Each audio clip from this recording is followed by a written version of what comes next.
আচ্ছা বলতে পারেন রিভিউয়ারগুলো এত কেন ভাট বকে? মানে আমি একটা ভিডিও দেখি আর মনে হয় যে ভাই এত কেন ভাট বকে এরা?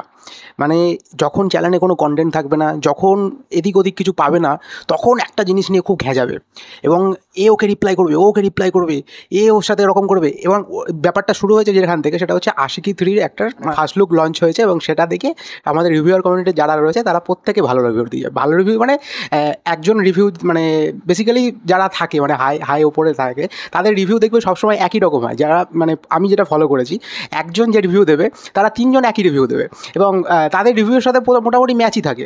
এবং যাই হোক, সেটা নিয়ে আমার কোনো বক্তব্য নেই, তারা তাদের মতো কাজ করুক। ব্যাপারটা হচ্ছে যখন তাদের ভিডিও দেখে সোশ্যাল মিডিয়ায় অপোজিট রিয়াকশনের ভিডিও, তো মানে অপোজিট রিয়াকশনের পোস্ট তৈরি হয় এবং একাধিক মানুষ সেটা কোনো রকমভাবেই মেনে নিতে পারে না।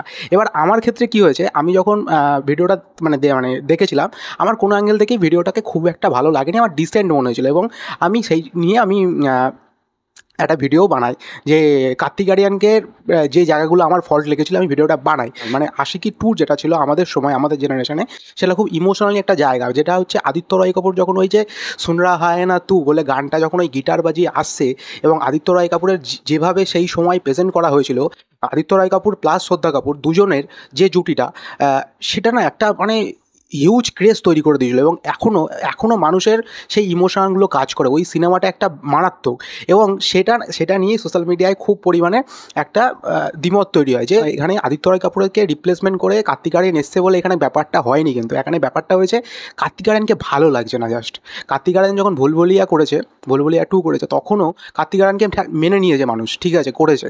কিন্তু এই যে আজকে আশিকি 3 যখন করেছে, আশিকি 3-র লুক অ্যান্ড ফিল একদমই ভালো লাগছে না। আশিকি 3 যেটুকু প্রেজেন্ট করেছে সেটুকু ভালো লাগছে না। যারা ভালো লেগেছে বলেছে তারাই এখন অপোজিটে সোশ্যাল মিডিয়ার চাপে এখন তারা ভিডিওটা বানাচ্ছে যে কার্তিক আরিয়ানকে তো খুব একটা খারাপ লাগেনি।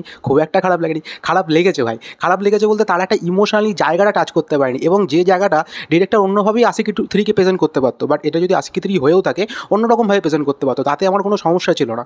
সমস্যাটা হচ্ছে ওই আইকনিক সিনটা।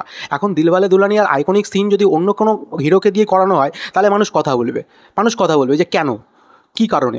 ওই আইকনিক সিনটাতে সমস্যা হয়েছে। সিনেমাটাতে সমস্যা আছে কি না নেই কি না সেটা আমি এখনও দেখিনি, কিন্তু ওই আইকনিক সিন, ওই জায়গাটার জন্য সমস্যা। যে জায়গাটা আদিত্য রয় কাপুর করেছিল সেই জায়গাটা না, মানে ওই সিনেমার স্টার্টিংয়ে মানুষ একদম ইমোশনালি কানেক্টেড ওই জায়গাগুলো, ঠিক আছে। এবং আদিত্য রয় কাপুরকে নো ডাউট মানে একজন ভালো অ্যাক্টর, ভালো পারফর্মার, ঠিক আছে। আমি বলছি না যে আদিত্য রয় কাপুরকে ছেড়ে দিয়ে কার্তিক আরিয়ানকে নিচে বলে খুব একটা সমস্যা হচ্ছে ওই আইকনিক সিনটা নিয়ে, যে সিনটাতে মানে আমরা কেউই সেই জায়গাটা ম্যানেজ করতে পারছি না, বা সেই জন্যই এত কথা উঠছে, সেই জন্যই মানুষ এত করছে। এবং তার লুক অ্যান্ড ফিল, কার্তিক আরিয়ানকে লুক অ্যান্ড ফিলও সেই রকম ভালো লাগছে না, মনে হচ্ছে একটা পাগলা টাইপের লোক মুখে দাড়ি বাড়ি নিয়ে চলে এসছে। এবার এই কথাটা শুনে অনেকেই অনেক রকম কথা বলবে, কিন্তু এটাই ফ্যাক্ট। এর জন্যই ইমোশনালি কানেক্ট করতে না পারলেই মানুষ কথা বলে এবং সেখানে তোমরা সেই রিভিউ দিয়েছো, পজিটিভ রিভিউ দিয়েছো।